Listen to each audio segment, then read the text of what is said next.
Today, the church celebrates a very great and heroic and very accomplished saint, Saint Francis Borgia. Now, he was known as the second founder of the Jesuits because he was a man of such rich talents, such rich character. He was from one of the most wealthy and influential families, the Aragon family of Spain, a very royal family. And he had reached the heights of administration. And when he entered the order of the Jesuits, he did such tremendous work in building this congregation, in setting up missions all over the world, that he is always so revered. And there is something very special about the life of Saint Francis Borgia for us. His deep conviction in living for God came from a moment when he encountered the reality of death. Saint Francis Borgia was accompanying the body of the Queen, the beautiful Queen Isabella, from the place where she died, Toledo, to Granada, where she was to be buried.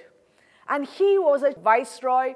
He had to accompany the body. And before entering Granada, he had to open out the coffin to ensure and certify that this is the Queen. And he says, if I was not the one who was accompanying that body, I would never have recognized it to belong to that of the Queen. This beautiful Queen's body was completely destroyed. He said, now looking at her dead body, I realized that all that we are so anxious and treasure in this world are in fact vanity of vanities. He realized that if he lives, he must live life for the Lord, and how well he lived that life for the Lord. Friends, as we listen to the life of Saint Francis Borgia, may you be affirmed that living for eternity is not to take you out of the world, but to ensure that you live life to the fullest and today. God's ways are not our ways.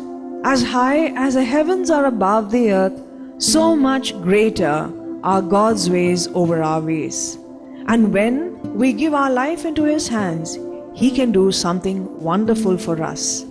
The life of Saint Francis Borgia is a testimony to this great wonder that God does in our lives when we trust Him. Francis Borgia was a young nobleman at the court of the King of Spain. He was born in the year 1510. He became a duke when he was just 33 and lived a happy and peaceful life with his wife Eleanor and their 8 children. But unlike so many other powerful nobles, Francis was a perfect Christian gentleman, a true man of God, and his great joy was to receive Holy Communion often. This blissful phase of life ended when his beloved wife died. After this, Francis did something that astonished all the nobles of Spain. He decided to become a Jesuit priest.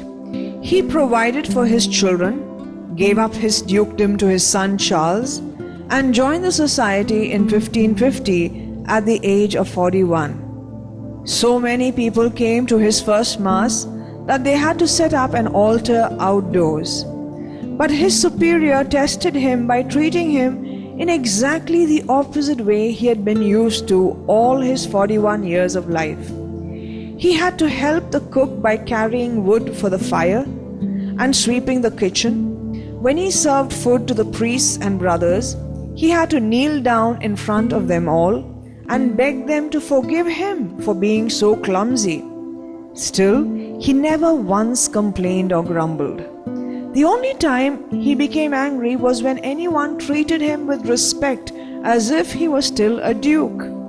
Once, a doctor who had to take care of a painful wound Francis had received said to him, "I am afraid, my lord, that I have to hurt your grace." The saint answered that he would not hurt him more than he was right then by calling him my Lord and your grace. While he preferred a quiet life of solitude, the Jesuits felt differently and promoted him so that he could use his great administrative talents for the church. Not too long before the humble priest accomplished wonderful works for God's glory as he preached everywhere and advised many important people. He spread the Society of Jesus all over Spain and Portugal. When he was made Superior General of the Jesuits, he sent missionaries all over the world. He maintained contact with the missionaries by letters, advising them about their own spiritual lives and counseling them on strategy. Following is an excerpt from his correspondence. We must perform all our works in God and refer them to His glory so that they will be permanent and stable. Everyone, whether kings, nobles, tradesmen or peasants, must do all things for the glory of God under the inspiration of Christ's example. When you pray, hear Mass, sit at table, engage in business, and when at bedtime you remove your clothes, at all times crave that by the pain which he felt when he was stripped just before his crucifixion, he may strip us of our evil habits of mind. Thus, naked of all earthly things, we may also embrace the cross. Under his guidance, the Jesuits grew to be a very great help to the Church in many lands. Through all such success, Saint Francis Borgia remained completely humble. He breathed his last on 30th September 1572 at Ferrara in Italy, and after 4 centuries his relics were transferred to the Jesuit church in Madrid, Spain in 1901. Taking account of his saintly life, he was beatified in 1624 and later was canonized by Pope Clement X on 20th June 1670. The life of Saint Francis Borgia projects before us an unmatched lesson on humility. Let us all imbibe this virtue from him and acknowledge that all we have comes from the Lord and that we can do nothing without him. Let us also be inspired to remain humble and place our confidence in God who exalts the humble.